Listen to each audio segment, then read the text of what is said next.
करता वो बेवकूफ है, जो ईश्वर का प्रचार करता है वो दुष्ट है, और जो ईश्वर की पूजा करता है वो बर्बर है। ग्रेट पेरियर नायगर के ईश्वर से सवाल।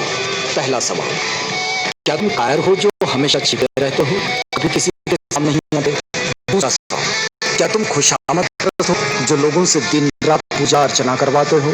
तीसरा सवाल, क्या तुम हमेशा भूखे रहते हो जो लोगों से मिठाई, दूध, घी आदि लेते रहते हो?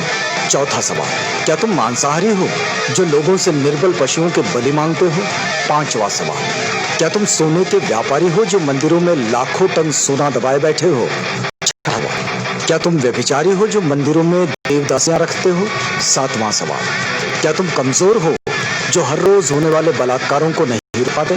आठवां सवाल, क्या तुम मूर्ख हो जो विश्व के देशों में गरीबी, भूखमरी होते हुए भी अरबों रुपयों का अन्न, दूध, घी, तेल बिना खाए ही नदी नालों में बहा देते हो? नौवां सवाल, क्या तुम बहरे हो जो बेवजह मरते हुए आदमी, बलात्कार होती हुई मासूमों की आवाज नहीं सुन पाते? 10वां सवाल, क्या तुम अंधे हो जो रोज अपराध होते हुए नहीं देख पाते? 11वां सवाल, क्या तुम आतंकवादी से मिले हुए हो जो रोज धर्म के नाम पर लाखों लोगों को मरवाते रहते हो? 12वां सवाल, क्या तुम आतंकवादी हो जो ये चाहते हो कि लोग तुमसे डर कर रहें? 13वां सवाल, क्या तुम गूंगे हो जो एक शब्द भी नहीं बोल पाते लेकिन करोड़ों लोग तुमसे लाखों सवाल पूछते हैं? 14वां सवाल, क्या तुम भ्रष्टाचारी हो जो गरीबों को कभी कुछ नहीं देते जबकि गरीब पशु काम करके खाए गए पैसों का कतरा कतरा तुम्हारे ऊपर न्यौछावर कर देते हैं? 15वां सवाल, क्या तुम मूर्ख हो कि हम जैसे नास्तिकों को पैदा किया जो तुम्हें खरी खोटी सुनाते रहते हैं और तुम्हारे अस्तित्व को ही नकारते हैं? 5 मिनट का समय निकालकर जरूर पढ़ो भगवान के कारनामे। नास्तिक होना कोई आसान नहीं। कोई भी नासमझ इंसान ईश्वर के अस्तित्व को मानकर फ्री हो जाता है, उसके लिए उसे बुद्धि की जरूरत नहीं होती, लेकिन नास्तिक होने के लिए दृढ़ विश्वास और साहस की जरूरत होती है। ऐसी योग्यता उन लोगों के पास होती है जिनके पास प्रखर तक बुद्धि होती है। अंधश्रद्धा ऐसा केमिकल है जो इंसान को मूर्ख बनाने में काम आता है। पेरियार ई.वी. रामास्वामी। आप देख सकते हैं हिंदू धर्म का विचित्र इतिहास।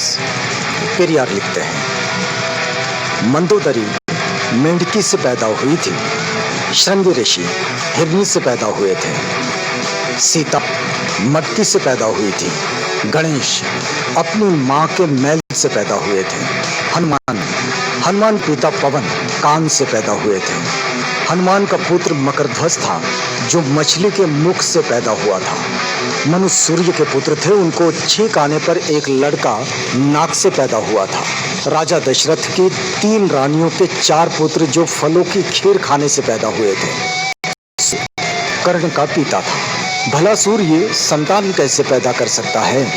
वो तो आग का गोला है। ब्रह्मा ने तो 4 वर्ण यहाँ वहां से निकाले, हद है। अछूत का बनाया हुआ चमड़े का ढोल मंदिर में बजाने से मंदिर अपवित्र नहीं हुआ।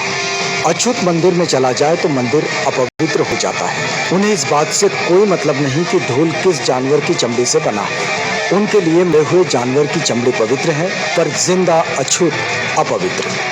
लानत है ऐसे धर्म पर। बुद्धिजीवी प्रकाश डालें, दिमाग की बत्ती जलाओ, अंधविश्वास भगाओ। यदि पूजा पाठ करने से ही बुद्धि और शिक्षा आती तो पंडों की औलादें ही विश्व में वैज्ञानिक, डॉक्टर, इंजीनियर होते हैं। वहम से बचो, अपने बच्चों को उच्च शिक्षा दिलवाओ, क्योंकि शिक्षा से ही वैज्ञानिक, डॉक्टर, इंजीनियर और शासक बनते हैं, पूजा पाठ से नहीं। अतः वहम का कोई इलाज नहीं है और शिक्षा का कोई जवाब नहीं है। शिक्षित बनो, संगठित रहो, संघर्ष